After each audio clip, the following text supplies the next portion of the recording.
우울증을 이기는 3가지 성경 법칙.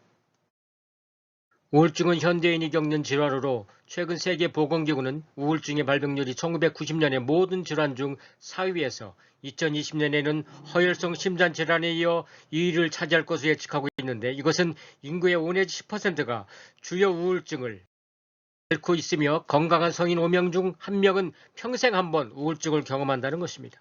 원인은 다양한 것에 의해 발생하는데, 스트레스, 유전, 내분비 이상, 성격적 특성, 대인관계 문제, 아동기 갈등, 뇌신경 전달 물질 이상 등입니다. 우울증은 신앙인도 공격하는데, 그래서 성경으로 우울증을 이기는 방법에 대해 나눕니다. 성경은 항상 기뻐하라, 쉬지 말고 기도하라, 범사에 감사하라. 이는 그리스도 예수 안에서 너희를 향하신 하나님의 뜻이니라고 합니다. 우울증을 극복하는 3가지 성경 법칙이 나옵니다. 항상 기뻐하고 쉬지 말고 기도하며 범사에 감사하는 일입니다.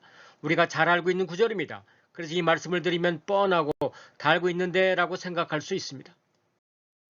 그러다 보면 말씀을 이간시키는 소리가 들릴 때가 있는데, 항상 슬퍼하라, 쉬지 말고 비방하라, 범사에 불평하라. 어떻게 항상 기뻐하고 쉼없이 기도하고 감사할 수 있니? 슬퍼하고 비방하고 불평하는 것이 쉽지. 우리가 소리에 넘어가면 안 됩니다. 우울증 시작은 의심과 불신앙에서 비롯됩니다. 그것은 스트레스로 이어져 삶을 망가뜨립니다. 주님은 우리에게 다가와 말씀합니다. 항상 기뻐하고 쉬지 말고 기도하며 범사에 감사하거라. 이 말씀이 평범한 권고같이 들리지만, 항상 쉬지 말고 범사에 라는 서로 일맥상통한 부사를 첨부하면 우리에게 큰 도전이 됩니다. 그것은 우울증이 마음을 어지럽히고 혼돈시키고 좌충우돌하게 만드는 상황에서도 꾸준히 지속적으로 말씀을 적용하면 극복된다는 확증이기도 합니다. 우울증은 기쁨을 잃기 시작하는 것에서부터 시작됩니다. 의심과 불신, 고민과 갈등이 스트레스를 이어져 비롯됩니다. 성경이 말하는 믿음, 소망, 사랑, 기쁨, 감사 같은 용어들은 감정 영역이 아니라 의지 영역입니다. 다시 말해, 기뻐하고 감사할 일이 생겨서 반사적으로 기뻐하고 감사하는 것이 아니라 의지적으로 환경을 넘어 기뻐하고 감사하며 살아가라는 말씀입니다. 우울증이 주인 되려고 시도하는 못된 짓을 막기 위해서는 거룩한 의지적인 기쁨이 필요합니다. 그런데 이런 의지적인 결단이 어려워 알고 있는데 안 돼요 라고 말합니다. 그럴 땐 엎드려 기도해야 합니다. 쉬지 말고 기도하라는 말씀이 제 키입니다. 기도하면 이깁니다. 기도하면 우울증을 몰아냅니다. 기도하면 거룩한 의지가 생깁니다. 그 거룩한 의지가 기뻐하게 만들어줍니다. 그런데 기도가 안 나요 라고 말하는 사람이 있습니다. 기도해야 된다는 것을 알고 있는데 기도가 나오지 않는 사람입니다. 그럼 또 어떻게 해야 할까요? 3번째 키가 감사입니다. 범사의 모든 것을 감사로 반응해야 합니다. 의지적 감사는 감사의 조건을 찾고 조건이 나타날 때 하는 감사가 아니라 그저 감사합니다. 있는 것도 감사, 있는 것도 감사, 받아도 감사, 못 받아도 감사하는 것입니다. 우리가 아파도 감사하면 의지적인 기쁨이 생겨납니다.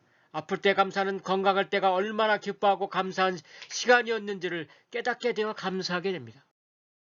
건강할 때는 건강 자체가 감사한 것이지요. 이렇게 우울증을 이기는 신앙 법칙은 기뻐하고 기도하고 감사라는 3단계 법칙입니다. 이 3가지는 다른 것이 아니라 본질이 같은 형제입니다. 그래서 셋 중 하나가 먼저 시작되면 다른 형제가 따라오고 우울증을 타파시키는 것입니다. 그리고 그것을 다시 역순으로 그저 감사합니다, 무조건 기도합니다, 그냥 기쁩니다 순으로 하면 됩니다. 어느 것이든 먼저 실천할 수 있는 하나를 실천하십시오. 그런데 그저 감사가 안 돼서 우울증 이기는 첫 단추를 깨지 못하는 사람이 있을 수 있습니다. 우울증이 시작된 것입니다. 심각한 단계입니다. 그럼 어떻게 해야 할까요? 상담도 하고 병원을 찾으십시오. 상담과 의료치료도 이미 허락하신 마지막 단계입니다. 이렇게 말하면 어떤 사람은 반문합니다. 목사님이 하나님이 무조건 고친다고 해야 하는 거 아닌가요? 그렇게 말하는 사람은 반만 맞는 것입니다.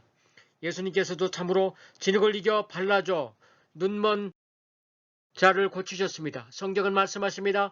이 말씀을 하시고 땅에 침을 뱉어 진흙을 이겨 그의 눈에 바르시고 이르시되 실로암 못에 가서 씻으라 하시니 이에 가서 씻고 밝은 눈으로 왔더라. 요한복음 9장 6절에서 7절 말씀입니다. 을 사용하는 것은 오늘날의 해석으로 보면 약을 사용하신 것입니다. 말씀의 능력으로 고치시고 우리의 의지가 믿음을 만들어 치유가 일어나지만 때론 의료행위나 상담을 통해서도 치유되기도 합니다. 우울증은 사실 무서운 병입니다. 소리 없이 다가와 사람을 추락시키는 병입니다. 자살 충동도 만들고 이상한 행동도 만들어냅니다. 의심과 불신과 사나움도 대부분 우울증이 원인입니다. 20여 년 전 나에게 피부가 전해져 왔습니다. 초등학교 동창이 자살했다는 였습니다. 그녀는 초등학교 선생님이었는데요. 전날 전화로 짧은 시간 안부를 나눴는데 너무 허무했습니다. 남편도 금융 관련 직장의 대표였고 아들은 일본 고등학교에서 야구 선수로 성장하고 있었는데 자살했습니다. 환경이나 물질이 그렇게 하지는 않았을 것입니다. 그 친구의 자살 원인은 우울증이었습니다. 장례식장에서 유난히 눈물 많이 보인 종창생이 하나 있었습니다. 그 친구가 나에게 특별히 할 말이 있다고 했습니다. 나는 생을 등진 동창의 하관 예배를 되어 있었습니다. 내가 동창생을 넘어 옥사이고 그들은 집사입니다. 눈물 많은 그 동창이 말했습니다. 나 때문에 죽은 거야. 며칠 전 나에게 전화해서 만나자고 했었거든. 근데 아이들 공부 일정 때문에 다음 주에 만나자고 했어. 그때 만나서 얘기 들어줬으면 이렇게 안 갔을 거야. 그렇습니다. 세상을 등진 친구는 말하고 싶었고 무엇인가 마음속 무거운 짐을 털어놓고 싶었고 위로받고 친구품에 안겨 울고 싶었을 것입니다. 우울증이 막아버린 기쁨, 기도, 감사 그것을 되찾았어야 하는데 그것을 놓친 것입니다. 전날 나와의 전화에서는 극단적인 선택의 암시도 없었고 오히려 숨기려는 마음이 있었습니다. 그 친구의 마지막 말은 다음 주 근처로 오면 연락해. 콩잡아 만들어 놓은 거 줄게. 목사님 주라고 하시네. 그런 말이었습니다. 친구들과 친하게 지냈는데 친구의 아버지와 어머니는 우리 서로의 부모님이었습니다. 부모님들도 우리 모두를 아들과 딸처럼 대해주셨고 과외를 같이 했는데 과외 선생님은 나의 외삼촌이었습니다. 이런 배경 속에서 세상을 등진 친구의 죽음 앞에서 우울증을 묘했습니다. 그리고 대화 상대가 되어주지 못한 우리 친구들이 너무 울었고 죄책감마저 가지게 되었습니다.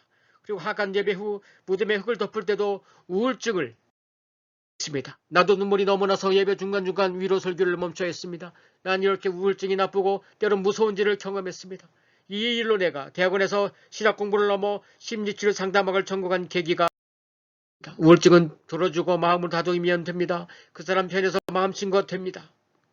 우울증 우리가 능히 이길 수 있습니다. 분명 기쁨과 감사, 기도로 승리할 수 있습니다. 말씀으로 회복되도록 서로 도웁시다. 살아계신 하나님 아버지, 우리 모두 우울증을 이기게 하시니 감사합니다. 항상 기뻐하고 기도하고 감사하며 살 수 있도록 힘을 주옵소서. 말씀을 따라 승리하도록 능력을 주옵소서. 마음도 하나님의 것임을 고백하오니 우리들의 마음이 성령께 사로잡히게 하소서. 세속에 물들지 않게 하옵소서. 말씀 우리의 힘이여 능력이니 말씀 앞에 인생을 맡깁니다.